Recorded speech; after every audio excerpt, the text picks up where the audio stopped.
আসসালামু আলাইকুম। আশা করি আপনারা সবাই ভালো আছেন। তো আমি তো আপনাদেরকে ধারাবাহিকভাবে এই ট্রেডিং সাইকোলজি রিলেটেড এবং ট্রেডিংয়ের বিভিন্ন টেকনিকগুলো শেখানোর চেষ্টা করছি। কিভাবে আপনি নিজে, নিজে সেই জিনিসগুলোকে আয়ত্ত করে প্র্যাকটিস করতে পারবেন, সেটাও মেসেজ দেওয়ার চেষ্টা করছি। তো রিসেন্টলি আমি যেটা দেখলাম, সোশ্যাল মিডিয়া বলেন, ইনবক্সে বলেন বা কমেন্ট সেকশনে বলেন, সবচাইতে বেশি যে প্রশ্নটা আমি দেখতে পাচ্ছি মানুষের মধ্যে, সেটা হচ্ছে সিপার্ল। তো সিপার্লের টার্গেট নিয়ে অনেকের জিজ্ঞাসা, অনেকের কথা হচ্ছে আমার 90+ বা 100+ কেনা, আমার কি করা উচিত। আবার অনেকের জিজ্ঞাসা হচ্ছে নতুন করে কেনা যায় কিনা। তো আজকের ভিডিওতে আমি আসলে সিপার্ল নতুন করে কেনা যায় কিনা নাকি সেল করে দেওয়া উচিত সেইটা আপনাকে বলবো না। বাট আজকের ভিডিওতে সিপার্ল আমাদেরকে কি মেসেজ দিচ্ছে, এটা সম্পর্কে কি মেসেজ দেওয়া হয়েছিল এবং ভবিষ্যতে আমাদের সিপার্লকে কি পয়েন্ট অফ ভিউ থেকে দেখা উচিত, পুরো জিনিসটা আপনাকে এমনভাবে বোঝানোর চেষ্টা করব যাতে করে আপনি নিজেই সিপার্ল কিংবা এইটার মতো অন্য যে স্টকগুলোতে আটকে আছেন সেই স্টকগুলোর রিকভারি প্ল্যান সাজাতে পারেন। অন্য কাউকে তো দূরের কথা, নট ইভেন মি, আমাকেও যাতে আপনার ইন ফিউচারে জিজ্ঞেস করতে না হয় যে কিভাবে আসলে একটা আটকে যাওয়া শেয়ার থেকে এক্সিট করার প্রপার প্ল্যান তৈরি করতে হয়, সেই জিনিসটাই আমি আপনাকে আজকের ভিডিওতে ক্লিয়ার করার চেষ্টা করব। তো মেন বিষয় হচ্ছে সিপার্ল নিয়ে কথা বলতে গেলে আমি সিপার্লের ফলো আপটা আগে আপনাদেরকে একটু দেই। সিপাল সম্পর্কে আমি আপনাদেরকে আজ থেকে 4 মাস আগে একটা আপডেট দিয়েছিলাম, তারপরে আসলে আমি আর স্টক নিয়ে ওইভাবে আপডেট দেই নাই। ইটস ট্রু, কারণ আমার চ্যানেল আসলে এখন আর ইন্ডিভিজুয়ালি স্টক নিয়ে কথা বলা একটু ডিফিকাল্ট, কারণগুলো বলেছি আপনাদেরকে ইতিমধ্যে। তবুও চেষ্টা করছি এমন কিছু স্টক নিয়ে এমনভাবে মেসেজ দিতে যেগুলোর ইম্প্যাক্ট আগামী সপ্তাহেই পড়বে না। এই স্টকগুলোকে আপনি যদি এই আপডেটের মাধ্যমে নিজের পয়েন্ট অফ ভিউ থেকে ফলো করেন, তাহলে ইন ফিউচারে আসলে কি করতে হবে, কখন করতে হবে, কিভাবে করতে হবে, সেই জিনিসটা আপনি বুঝতে পারবেন। আর প্রবলেম হচ্ছে আমি যদি এমন কোনো স্টক নিয়ে কথা বলি যেটা কালকে কেনা উচিত বা কালকে সেল করা উচিত, তাহলে ওই স্টকটা আসলে একটু ঝামেলা হয়ে যায়। সো আর কিছু বলছি না, মূল বিষয় হচ্ছে সিপার্লের লাস্ট মেসেজ ছিল সিপার্লের কারেকশন শেষ। মুখে বলা না, একবারে ইন রিটেন লেখা আছে সিপার্লের কারেকশন শেষ, এবং এটার স্টপ লস ছিল 31 টাকা দেখানো হয়েছিল। এটা যদি ঘুরে নিচের দিকে আসে এটা 31 টাকার নিচে নামবে না, নামলে স্টপ লস দিবেন, সেটা বলা ছিল। এবং রিকভারি প্ল্যান এবং আপনাদের অ্যাভারেজ রেটটা কত রাখতে হবে, ফাইনাল টার্গেট কত হবে এই উত্থানে, মানে পরবর্তী উত্থানে, সেটা দেওয়া ছিল। সো সামারি মেসেজটা হচ্ছে এরকম যে এই সিপাল যদি এই রেড কালারের বক্স পার করতে না পারে, তাহলে এই রেড কালারের বক্সের ভিতরে 1 মাস 2 মাস 3 মাস সময় ক্ষেপণ করতে পারে। সো যতক্ষণ পর্যন্ত এই বক্সের ভিতরে সময় ক্ষেপণ করবে, বটমে কিনবো বেশি কমে কিনবো এই চিন্তা করে আসলে অ্যাভারেজ করা বা নতুন করে বিনিয়োগ করাটা বুদ্ধিমানের কাজ না। কারণ কি, এখানে ইনভেস্ট করার পর আপনার এই স্টকটা 3 দিন পরে মুভ করবে না 3 মাস পরে না 3 বছর পরে, এইটা বলার ক্যাপাসিটি কোনো টেকনিক্যাল ইন্ডিকেটরের নাই, কোনো অ্যানালিস্টের নাই। যারা বলে কিসের ভিত্তিতে বলে আমি জানি না, বাট আমার নাই, আমারটা আমি বলতেছি আর কি। সো আমি আপনাদেরকে মেসেজ দিয়েছিলাম যখনই অ্যাকোমোলেশন জোনটা ব্রেকআউট করে, মানে 40+ হয়, আবার বলছি যখনই অ্যাকোমোলেশন জোনটা ব্রেকআউট করবে এবং 40+ হবে, তখন আপনি কিনবেন না, কিন্তু এরপরে ঘুরে এসে রিটেস্ট করবে 37-38 টাকা হবে আপনার এন্ট্রি জোন। দেখেন সুন্দর করে আঁকানো আছে, আপনি ভিডিও প্লে করলেও দেখবেন বিস্তারিত বলা আছে। সেইখান থেকে পরবর্তীতে মার্কেট উপরের দিকে রিকভারি আপনাকে দিবে, এবং আপনার 50 টাকা কেনা থাক, 100 টাকা কেনা থাক, 200 টাকা কেনা থাক, আপনাকে নেক্সট টার্গেট ধরতে রিকমেন্ডেশন দেওয়া হয়েছিল যে 55 টাকার আশেপাশে যাতে আপনি বাই পজিশনটা রাখতে পারেন, কারণ এইটা আমি দেখতে পাচ্ছিলাম নেক্সট সাপ্লাই জোন। এইটা ছিল অ্যাকুমুলেশন জোন, এইটা ব্রেকআউট করলে তখন আমি ধরবো যে ট্রেন্ড আসছে, এবং এইটা হবে আমার immediate profit take zone. So আপনি যদি চার্টের সেম, আমি আসলে আপনাকে ওই সেম ভাইবটা দেওয়ার জন্য সেদিন যেভাবে চার্টটা তৈরি করা ছিল সেম ভাইবে নিয়ে আসছি। এই হচ্ছে অ্যাকুমুলেশন জোন, এই হচ্ছে সেই কালেকশনের একদম বটম তৈরি করার ফেস, এই হচ্ছে 31 টাকার স্টপ লস, দেখেন 31 টাকায় আর কোনোদিনও ফিরে আসে নাই। এরপরে আপনাকে বলা হয়েছিল এইটা ব্রেকআউট করে নিচে আসবে, তখন এন্ট্রি নিতে। দেখেন এইটা ব্রেকআউট করে নিচে আসবে, তো এইটা ব্রেকআউট হয়েছে কখন? এইটা ব্রেকআউট হয়েছে এই জায়গাটাতে, এই জায়গাটাতে, এরপরে নিচে আসছে। আমি বলছি এইখানে কিনতে, এটা আরও একটু নিচে আসছিল। দ্যাট মিন্স কি, আমি বলছি 37-38 টাকায় কিনতে, এইটা আমাদেরকে 34-35 টাকা পর্যন্ত সুযোগ দিছে। সো চার্টের কোনো দোষ নাই, স্টকেরও কোনো দোষ নাই।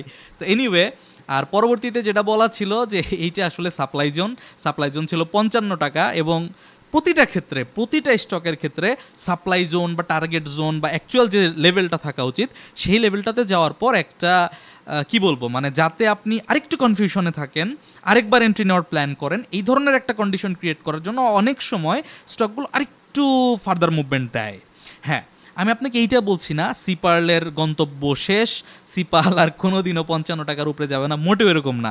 সিপার্লে যদি ট্রেন্ড অব্যাহত থাকে, আমার মুখের কথায় বা কারো মুখের কথায় কিছুই যায় আসে না, সিপার্লের বাড়া পসিবল। বাট আমি দেখতে পাচ্ছি এটা একটা সাপ্লাই জোন, এবং যেহেতু এই সাপ্লাই জোনে যাওয়ার পর পরবর্তীতে মার্কেট আবার একটু নিচের দিকে আসতে চায়, প্লাস আমি যদি ভলিউমের দিকে তাকাই তাহলে আমি দেখতে পাচ্ছি কি, মানে ভলিউমটা কিন্তু বলতেছে যে হ্যাঁ ইট সাপ্লাই জোন, এখানে সাপ্লাই হয়েছে, মানে আমার কথা না কিন্তু।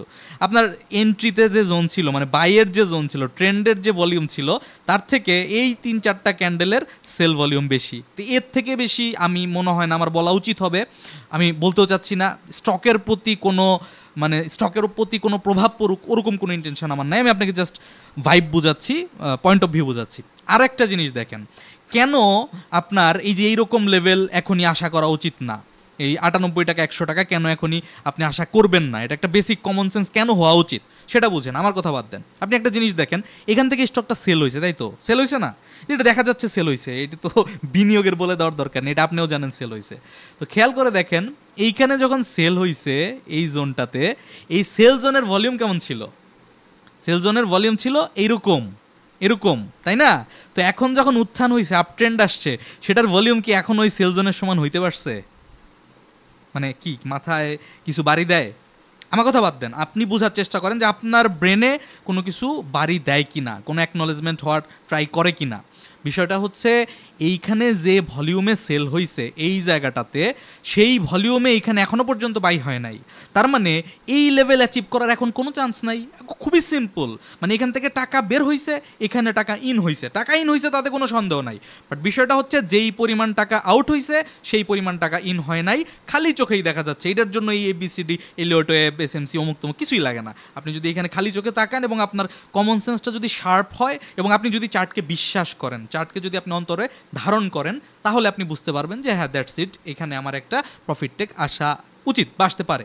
ওকে, এবার আপনার পরামর্শ হচ্ছে যাদের প্রফিট হয়েছে, যারা বেরোইতে পারছি, যারা অ্যাভারেজ 55 টাকার মধ্যে করে রাখছিলাম বা যারা বিনিয়োগের ভিডিও ফলো করছিলাম, তাদের ক্ষেত্রে অ্যান্সার আপনি পেয়ে গেছেন, এখানে আর বলার কিছু নাই। আমি ধরে নিচ্ছি আপনার বাই রেট 100 টাকা, সেই ক্ষেত্রে করণীয় কি, এইটা হচ্ছে এখন আপনার মূল কনসার্ন।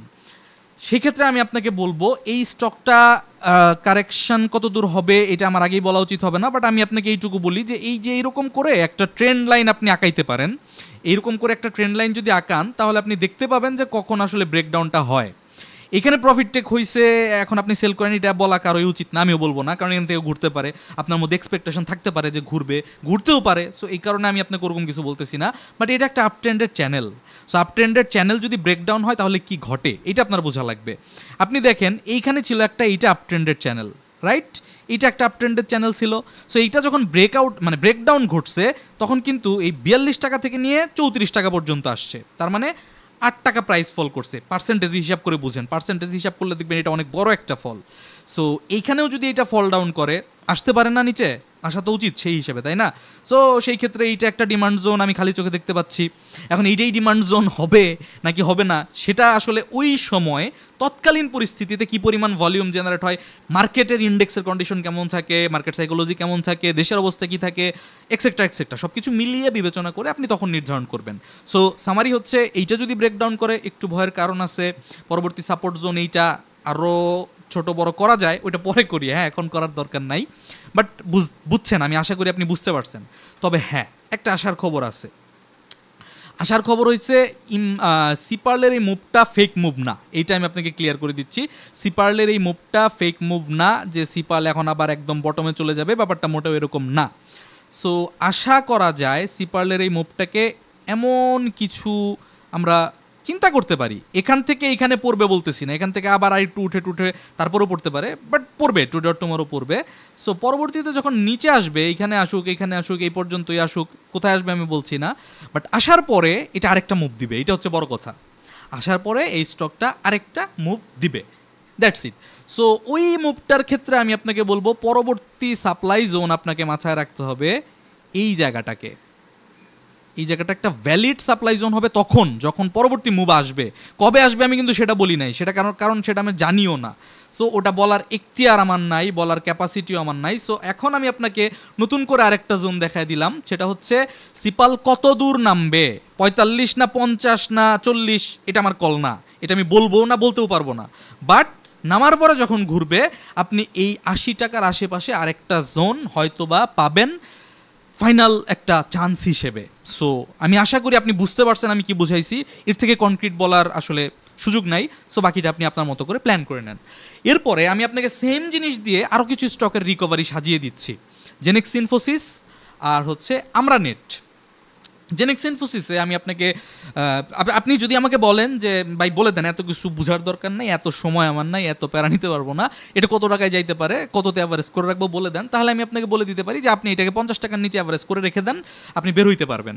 আর যদি আমরা নেটওয়ার্কেরটা জানতে চান তাহলে আমি আপনাকে বলবো যদি আপনি একটু কম সময় বের হইতে চান এই বছরের অল্প সময়ের মধ্যে, তাহলে আপনি এটা 24 টাকার মধ্যে আনেন। আর যদি আপনি এটা থেকে অ্যাকচুয়ালি বের হইতে চান, বিপদগ্রস্ত থাকেন, তাহলে এটাকে আপনি 38 টাকার নিচে রাখবেন। কিন্তু এইটুকু শুনেই যদি আপনি পারেন আপনি এই ভিডিওটা স্কিপ করে দেন। আর যদি মনে করেন যে না আরও দরকার, বুঝতে হবে, খালি এই লেভেল জানলেই হয় না, কতদিন লাগতে পারে, কিভাবে বুঝবো, কোন লেভেলে অ্যাভারেজ করবো, তাইলে আপনাকে ভিডিওর বাকি অংশটা আসলে খেয়াল করতে হবে। তো বিষয়টা হচ্ছে আমি আপনাকে সিপার্লের সাথেই মিলিয়ে দেই। এইটা হচ্ছে সিপার্লের অ্যাকুমুলেশন জোন ছিল। দেখেন এখান থেকে অক্টোবর মাস থেকে শুরু করে মে মাস পর্যন্ত, অক্টোবর, নভেম্বর, ডিসেম্বর, জানুয়ারি, ফেব্রুয়ারি, মার্চ, এপ্রিল, মে, 7 থেকে 8 মাস সময়। ওকে, এবার যদি আপনি এই যে আমরা নেটে একটু আগে যাই, আমরা নেটের দিকে যদি যান তাহলে দেখেন মে মাস থেকে এটা কিন্তু জুন, মানে মে, জুন, জুলাই, মানে 2-3 মাসের একটা ছোটোখাটো অ্যাকুমুলেশন পার করছে। আমি এটা বলতেছি না এই স্টকটার অ্যাকুমুলেশন শেষ হয়েছে, কারণ এই স্টকটার যে রিসেন্ট মেজর সুইং ছিল এটা হচ্ছে তার রিসেন্ট মেজর সুইং, এবং সেই মেজর সুইংয়ে সে এখনও আটকে আছে।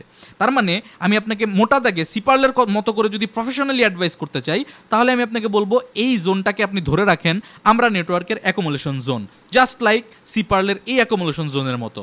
আবার জেনেক্সিলের ক্ষেত্রে আমি এটা উইকলিতে আনছি, তো আমি ডেলিতে সবগুলোতে ডেলিতে রাখি, তাহলে আপনার কনফিউশন কম কাজ করবে। তাহলে জেনেক্সিলের ক্ষেত্রে আমি দেখতে পাচ্ছি এইটা হচ্ছে বর্তমান সাপ্লাই জোন, এইটা অফলোডিং জোন না, এখানে স্মার্ট মানি বের হয়ে যাবে এরকম না। এখন এই স্টকে স্মার্ট মানি খুব একটা ঢুকেই নেই, ব্যাপারটা ওরকম না। বাট এই জোনটার মধ্যে জেনেক্সিলকে সময় কাটাইতে হবে 1 মাস না 3 মাস নাকি 6 মাস, এটা আমি জানি না, কারণ সিপার্ল এখানে সময় কাটাইছে 6 থেকে 7 মাস। এখন আমরা নেটওয়ার্ক 3 মাস কাটাইতে পারে, জেনেক্সিল 1.5 মাস কাটাইতে পারে, আবার জেনেক্সিল 6 মাস 7 মাসও কাটাইতে পারে। এটা আপনিও জানেন না, এটা আমিও জানি না। বিষয়টা হচ্ছে আমরা নেটওয়ার্কের ক্ষেত্রে যখন এই অ্যাকুমুলেশন জোনটা ফাটবে, মানে ব্রেকআউট করবে, কবে করবে জানি না, তখন আমরা নেটওয়ার্কের ফার্স্ট সাপ্লাই জোনটা হবে, ডিস্ট্রিবিউশন জোনটা হবে এই 24-25 টাকার লেভেলে। ব্যাপারটা হচ্ছে এরকম। সো আপনার যদি আমরা নেটওয়ার্ক 27, 28, 29, 30 এইরকম রেঞ্জে কেনাকাটা করা থাকে, তাহলে আপনার অ্যাভারেজ আসলে এখন করা যাবে না, অ্যাভারেজ করা লাগবে দুইটা সিস্টেম বুঝে। দেখেন খেয়াল করেন, আইদার এই স্টকটাকে কমে আপনি কি এআই দিছে এটার কারণে আমি প্রাইস দেখতে পারি না, খুব বিরক্ত লাগে। এই যে 17 টাকার আশেপাশে যদি আপনি পান মার্কেট কারেকশন করলে, তখন আপনি এইটা একটা অ্যাভারেজ জোন হিসেবে ধরতে পারেন। আরেকটা হচ্ছে ব্রেকআউট করে আবার নিচের দিকে নেমে এইবার যদি ঘুরে ওই সিপার্লের মতো, খেয়াল করেন এই যে সিপার্লে ব্রেকআউট করে এখানে এইখানে ব্রেকআউট করে নিচে নেমে তারপর উঠছিল। সো ওইভাবে যদি ব্রেকআউট করে আবার নিচে নামে তখন আপনি 18-19 টাকাতেও অ্যাভারেজ করতে পারবেন। আপনার যদি আশেপাশে কেনা থাকে তাহলে আপনার 24-25 টাকা হবে প্রথম এক্সিট জোন, মানে যদি আপনি সেফ থাকতে চান, এটা একটা। আর আপনার যদি অনেক আগে কেনা থাকে 50, 60, 70, মানে অনেক আগে, 2-3 বছর আগে বা 1-2 বছর আগে, ওরকম সিচুয়েশনে যদি কেনা থাকে তাহলে আপনাকে অ্যাভারেজটা রাখতে হবে 38 টাকার জোনে। খেয়াল করেন আমি সিপারলেও এই যে 4 এটা কি এটা বোঝার দরকার নেই, 4-এর এই জায়গাটাতে আপনাকে একটা টার্গেট দিয়েছিলাম একটু লম্বা সময়ের জন্য। সো আমরা নেটওয়ার্কের লম্বা সময়ের জন্য টার্গেট হচ্ছে এই 38 টাকার জায়গাটা। জেনেক্সিলের ক্ষেত্রে ওই লম্বা সময়টার জন্য টার্গেট হচ্ছে 50+, ওই সিপার্লের মতোই 55 টাকার আশেপাশে। এটা হচ্ছে জেনেক্সিলের জন্য। বাট বিষয়টা হচ্ছে জেনেক্সিল এবং আমরা নেটে কখন অ্যাভারেজ করবেন, কোথায় বেরোবেন, আবার সামারি করতেছি। আমরা নেটওয়ার্ক যদি 24 টাকার মধ্যে আনতে পারেন তাহলে আপনি মার্কেট কারেকশন করলে 17 টাকার আশেপাশে অ্যাভারেজ করতে পারেন। আর মার্কেট ব্রেকআউট করলে ব্রেকআউট হইতে দেন, নিচে আসতে দেন, তখন আবার 18-19 টাকার আশেপাশে অ্যাভারেজ করতে পারেন 24-25 টাকায় বের হওয়ার উদ্দেশ্যে। যদি আপনি কোনোভাবেই 24-25 টাকায় বের হওয়ার উপযুক্ত না হন, আপনার বাই রেট অনেক হাই থাকে, তাহলে এইটা আপনার জোন না, এইটা আপনার অ্যাভারেজ জোন না। কারণ কি, এইখানে অ্যাভারেজ জোন করার পরে আবার এইখানে মার্কেট 5-6 মাস সময় নিতে পারে। তাহলে আপনি এখন যে নতুন করে টাকাটা ইনভেস্ট করবেন এখানে, সেটা তো এইখানে আবার 5-6 মাস আটকে পড়ে থাকতে পারে, 1 বছরও আটকে পড়ে থাকতে পারে, পারে না? কারণ আপনি তো 24-25-এ বেরোইতে পারতেছেন না। আপনি যদি 24-25-এ বেরোইতে পারতেন, তাহলে আমি আপনাকে বলতাম যে এখানে অ্যাভারেজ করেন। যেহেতু আপনাকে পরের লেয়ারে বেরোইতে হবে, 38-এর লেয়ারে বেরোইতে হবে, তাহলে আপনার এন্ট্রির জায়গা হচ্ছে 24-25 কবে ব্রেকআউট করে, 25-এ করুক, 2026 সালে করুক, সেই পর্যন্ত আপনাকে অপেক্ষা করতে হবে। এই ব্রেকআউটের পর যখন রিটেস্ট করবে, তখন আপনি এন্ট্রি নেবেন এই 24-25-এর এই জায়গায়। পরবর্তী মুভমেন্টে আপনি এই 38 টাকার আশেপাশে বেরোইতে পারবেন। জেনেক্সিলে যদি সেম জিনিস আপনাকে আমি সাজিয়ে দেই, তাহলে প্রথম লেভেলটা আসবে হচ্ছে 33-34 টাকা। এইটা হচ্ছে প্রথম অফলোড জোন। সো আপনি যদি মার্কেট কারেকশন করে এবং অ্যাভারেজ করতে চান, তাহলে মার্কেট কারেকশন করলে আপনি যে 22 টাকার আশেপাশে অ্যাভারেজ করতে পারেন। তখনই করতে পারেন যখন আপনি 33-34 টাকায় বের হওয়ার উপযুক্ত। যদি আপনার বাই রেট অ্যাভারেজ করে 33-34 টাকার মধ্যে চলে আসে, তাহলে আপনি 33-34 টাকায় বেরোইতে পারবেন, আশা করা যায়। আর যদি আপনার বাই রেট হয় অনেক হাই, 100 টাকা, 80 টাকা, 2-3 বছর আগে, 5 বছর আগে কিনছিলেন, সেই ক্ষেত্রে আপনাকে আবার অপেক্ষা করতে হবে কতক্ষণ পর্যন্ত এই স্টকটা এই রেঞ্জটাকে, এই সাপ্লাই জোনটাকে অতিক্রম করতে না পারে। অতিক্রম করতে পারলে আবার যখন নিচে এসে ঘুরবে, তখন এই 37-38 টাকা আবার এই জেনেক্সিলের জন্য বাই রেট হবে। তখন আপনি অ্যাভারেজ করেন, আপনি 55 টাকার আশেপাশে বের হওয়ার প্ল্যান করতে পারেন। আমি কি বুঝাইতে পারলাম? আমি বুঝাইতে পারছি কিনা ভিডিওর কমেন্ট সেকশনে আপনি কমেন্ট করে জানান। কারণ আমি যদি ভিডিওতে বুঝিয়ে আমিই বলি, আমি আশা করতেছি আপনাকে আমি বুঝাইতে পারছি, আলটিমেটলি কোনো লাভ নাই। আমার মেসেজটা শোনার পর আপনি যদি মনে করেন যে আপনি বুঝছেন, তাহলে আসলে ওইটাই রেজাল্ট যে হ্যাঁ আপনি বুঝতে পারছেন। সো আমার প্রয়োজন হচ্ছে আপনার কমেন্ট। আপনি কমেন্ট করে যেটা বলবেন সেটাকেই আমি ধরে নিব আপনি বুঝছেন নাকি বুঝেন নাই। যদি বুঝেন কমেন্ট করবেন, আর অন্য কোনো এরকম বেশি দামে কেনা আটকা স্টক যদি থাকে কমেন্ট করে রাখতে পারেন। আমি স্টক নিয়ে খুব বেশি ভিডিও দিই না, এক সপ্তাহে একটা করে চেষ্টা করব 2-3টা স্টক ধরে আপনাদেরকে রিকভারি প্ল্যান সাজিয়ে দেওয়ার। বাট মূল বিষয়টা হচ্ছে আপনাদের প্রবলেমটা হচ্ছে আপনারা বোঝার চেষ্টা করেন না। আপনারা খালি দেখেন 55 টাকা, 40 টাকায় কিনতে হবে, 55 টাকায় বিক্রি করতে হবে, স্টপ লস এততে। বাট এই কনসেপ্টটা যদি বুঝেন, তাহলে দেখেন সিপারলের যে কনসেপ্ট, আমি কিন্তু আমরা নেটওয়ার্কে সেম কনসেপ্ট বুঝাইছি, আমি কিন্তু জেনেক্সিলে সেম কনসেপ্ট বুঝাইছি। তাহলে অন্য কোনো স্টকেও যদি সেম কেস থাকে, আপনি সেম থিওরি অ্যাপ্লাই করলে কিন্তু আলটিমেটলি হচ্ছে তো, ব্যাপারটা হচ্ছে না? সো আপনার এই কারণেই কনসেপ্টটা বোঝা উচিত। বাট আপনি যদি না বুঝতে চান বা খেয়াল করতে ভালো না লাগে, বিভিন্ন জন ইনবক্সে গিয়ে জিজ্ঞেস করতে ভালো লাগে, বিভিন্ন অ্যাডমিনদের গ্রুপে গিয়ে জিজ্ঞেস করতে ভালো লাগে, it's up to you, I surrender. So এই ক্ষেত্রে আমার কোনো বাধা নাই, আমার কোনো আপত্তি নাই। আর যারা আমার কাছে আইটেম চান, চেষ্টা করবো 2-1 সময় 1-2টা নিয়ে কথা বলতে। প্রবলেম হচ্ছে কি ভাই, মানে আমি যদি এখন মানে প্রাইভেট গ্রুপেও স্টক দেই, দেখা যায় যে ওই স্টকটাও বাই রেঞ্জে কেনাটা খুব ডিফিকাল্ট হয়ে যায়। আমি ট্রুলি বলতেছি, আমি এটা গর্ব করতেছি না, এটা গর্ব করার কোনো পার্ট না। কারণ যখন অডিয়েন্স বেশি হয়, আমি ধরেন একটা ফটকা অ্যাডমিন, কথার কথা, আমার কোনো ক্যাপাসিটি নাই, আমি টেকনিক্যাল অ্যানালিসিস বুঝিও না, বাট আমি নিউজ বেস ট্রেড করি, ফাইন। বাট আমাকে ফলো করে 20,000 মানুষ। এখন আমি যদি 20,000 মানুষের সামনে একটা ট্রেড দেই বা নেই, সেটা একটু চ্যালেঞ্জিং হয়ে যায়। মানে যদি বিক্রি করতে বলি সেল প্রেশার আসবে, যদি বাই করতে বলি বাই প্রেশার একটু হলেও আসবে, স্পেশালি সেটা যদি ছোটো স্টক হয়। আমি যদি বেক্সিমকো ফার্মার কথা বলি, আমি যদি স্কোয়ার ফার্মার কথা বলি, ওগুলাকে আমি মুভ করাইতে পারবো না, বা ওগুলা কোনো ছোট গ্রুপ বা কোনো ছোট মানে অল্প মানুষ চাইলেও মুভ করাইতে পারে না। বাট এই যে লো পেইডের সিজন চলতেছে, তো সো লো পেইডের সিজন চলাকালীন সময়ে লো পেইড স্টক নিয়ে আমি যদি ইউটিউবে এসে আপনাকে একটা আইটেম দেই, ওটা আপনার জন্য রিস্কি হবে। কেন রিস্কি হবে এটাও বুঝেন। আমি একটা স্টক বলবো ইউটিউবে, পরের দিন দেখবেন হল্ট হয়েছে, আপনি হল্ট রেটে কিনবেন, কিন্তু তারপরে কিন্তু রিটেইলাররা কিন্তু প্রাইস ধরে রাখতে পারে না, প্রাইস বাড়াইতে পারে। বুঝবেন কথাটা, রিটেইলাররা প্রাইস বাড়াইতে পারে ছোটো স্টকের, কিন্তু প্রাইস ধরে রাখতে পারে না। কারণ রিটেইলার তো একদিনই কিনবে, পরের দিন থেকে তো আর আপনি কিনবেন না। সো যদি ইনস্টিটিউশন এটাতে ঢুকে এবং প্রাইস মুভ করানোর মেন্টালিটি তাদের থাকে, তাইলে ওইটা 50%, 30%, 100% বাড়বে। বাট আপনি আমার কথা শুনে বা কারো কথা শুনে যদি কিনেন এবং দেখেন পরের দিন হল্ট হয়েছে, এখানে খুশি হওয়ার কোনো কিছুই নাই, এটা বোকামি ছাড়া আর কিছুই না। কারণ হল্ট রেট আপনি কিনবেন, পরের দিন আপনার ম্যাচিউর ডেটের দিন 1 টাকা বেড়ে যেদিন ম্যাচিউর হবে সেদিন লসে থাকবেন। এটা রিয়ালিটি, আমি এটা বুঝি বা খেয়াল করি। সো এই কারণে আমি মানে ইউটিউবে এসে আপনাকে বা কোনো পাবলিক মিডিয়াতে গিয়ে আপনাকে কোনো লো পেইড স্টক নিয়ে কথা বলতে চাই না বা দিতেও চাই না। সো আমি আপনাকে রিকভারি প্ল্যানগুলো দিলাম, কারণ রিকভারি প্ল্যান জানি যে এই জিনিস দেখাইলাম এটা তো আর কালকে হবে না, এটা তো আগামী সপ্তাহে হবে না, এবং এটা আপনারা দেখে ভুলেও যাবেন, ম্যাক্সিমাম মানুষ ভুলে যাবেন, ফলো করবেন না। সো এই ধরনের কথা যদি আমি বলি, এটা এই শেয়ারের প্রতি ইম্প্যাক্ট তৈরি করবে না বা মেজর কোনো চ্যালেঞ্জ তৈরি করবে না, এটা আপনার ভালোর জন্য আমি বলছি, উপকার করার জন্য আমি বলছি। সো যারা আইটেম চাচ্ছেন, বোঝার চেষ্টা করেন যে কার কাছ থেকে আপনি নেন। আপনি ছোট ছোট গ্রুপ আছে, 200-500 মানুষ বা 2000 সাবস্ক্রাইবার একটা ইউটিউবের চ্যানেল আছে, নেন, তাদের কাছ থেকে আইটেম নিতে পারেন, কোনো অসুবিধা নাই। বাট আমার মূল কনসেপ্ট, মূল থিওরি হচ্ছে আপনাকে বুঝিয়ে দেওয়া কীভাবে আইটেম বের করতে হয়, আপনাকে শিখিয়ে দেওয়া কীভাবে ট্রেড হোল্ড করতে হয়, আপনাকে বোঝানো কেন আপনি ভয় পাবেন না, আপনাকে এটা বোঝানো কখন আপনার অ্যাগ্রেসিভ বাই করা উচিত না। আমি সেইটাই করব, এবং তাতে করে আপনি যদি শেখার মেন্টালিটি রাখেন, তাহলে আজ থেকে কিছুদিন পর 2 মাস, 6 মাস, 3 মাস আপনি নিজেই নিজের প্রফেশনাল ট্রেড হোল্ড করতে পারবেন, নিজেই নিজের ট্রেডকে এক্সিকিউট করতে পারবেন। আর যদি এই ধরনের কনসেপ্ট শিখতে ভালো না লাগে, শুধুমাত্র স্টক ভালো লাগে, তাহলে আপনি ফেসবুক অ্যাডমিন আছে প্রচুর, ফেসবুক গ্রুপে গেলে প্রচুর আইটেম পাবেন। আজকে রাতেও দেখবেন, কালকে সকালে 5টা আইটেম বাই হবে, কালকে রাতেও দেখবেন তারপর দিন আবার 4টা আইটেম বাই হবে। ওই অ্যাডমিনের কত টাকা আছে আমি জানি না, কারণ আমার কাছে কেনার এখন কোনো টাকা নাই। দেখা হচ্ছে আগামী ভিডিওতে, সে পর্যন্ত সবাই ভালো থাকবেন, সুস্থ থাকবেন। আল্লাহ হাফেজ, আসসালামু আলাইকুম।